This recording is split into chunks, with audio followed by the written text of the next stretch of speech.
Eh bien, écoutez, moi, j'ai découvert mon mari, un mari que j'ignorais totalement. Vraiment, une gentillesse, un accompagnement comme je n'aurais jamais pu imaginer. Moi, je trouve que dans le cancer du sein, il y a très souvent deux personnes, il y a 4 oreilles. Et je trouve que c'est très important, parce qu'on donne beaucoup d'informations dans des moments stressants. Parce qu'on ne voit rien, on sent rien de sa part en souffrance, quoi que ce soit. Sinon que là, évidemment, on prend un gros choc et voilà, puis ça commence un petit peu à changer, quoi. Ça change un petit peu la vie à ce moment-là. Et puis sans lui, je ne sais pas si j'aurais tenu le choc comme ça. Il y a le regard sur un malade, quoi. Il n'y a pas à faire. Et puis son état qui fait qu'après, fleur sur la tête, une teint beaucoup plus pâle. Bon, les gens, les proches comme les moins proches, ont tendance à parler que de ça. Enfin, moi, je parlais d'autre chose. Je faisais comme si il fallait continuer, quoi. Parce que justement, moi, dans ces cas-là, on a tellement de perturbations, de bouleversements et de changements que d'avoir de la constance ailleurs, et notamment de son compagnon, c'est énorme. On a besoin de choses auxquelles se raccrocher qui sont immuables. Et ça l'était. Donc voilà, ça m'a fait beaucoup de bien.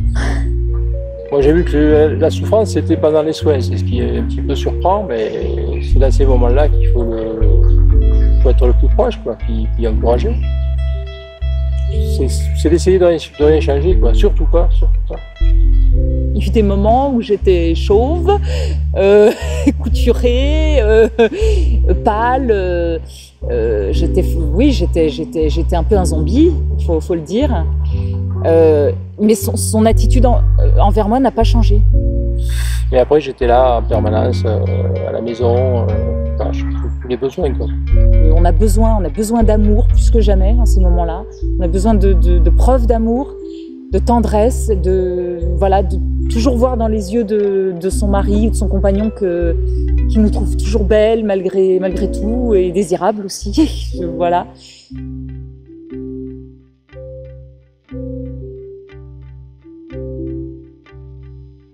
Je dois dire aussi que les copines ont été merveilleuses.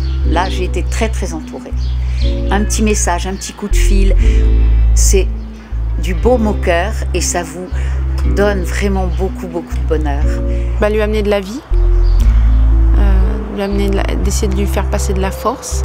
Mais dans la mesure où on est accompagné, dans la mesure où on a été aimé et qu'on a des bases, des fondements sur lesquels s'appuyer, dans la mesure où on est entouré et qu'on a ces témoignages, les gens disent bien l'importance du témoignage de l'entourage, et que ce soit familial, mais même amical ou professionnel, eh bien, tout ça permet de faire quelque chose où on va se construire quelque chose de différent. Il sera forcément différent, l'après sera forcément différent d'avant, mais il peut être parfois meilleur qu'avant. Il a toujours répondu avec bienveillance, mais aujourd'hui, il ne veut plus en entendre parler. Voilà. Alors là, c'est très souvent qu'on remarque un décalage important, c'est-à-dire que l'entourage, pour plein de raisons, je dirais, s'est mobilisé psychiquement, physiquement, au niveau organisationnel aussi, et il a envie de revenir à la normalité, je dirais, de reprendre la vie comme avant. Je n'avais qu'une envie, c'est d'oursins. Ici, aller trouver des oursins. Je mangeais un demi-oursin par jour, mais il arrivait à me trouver des oursins.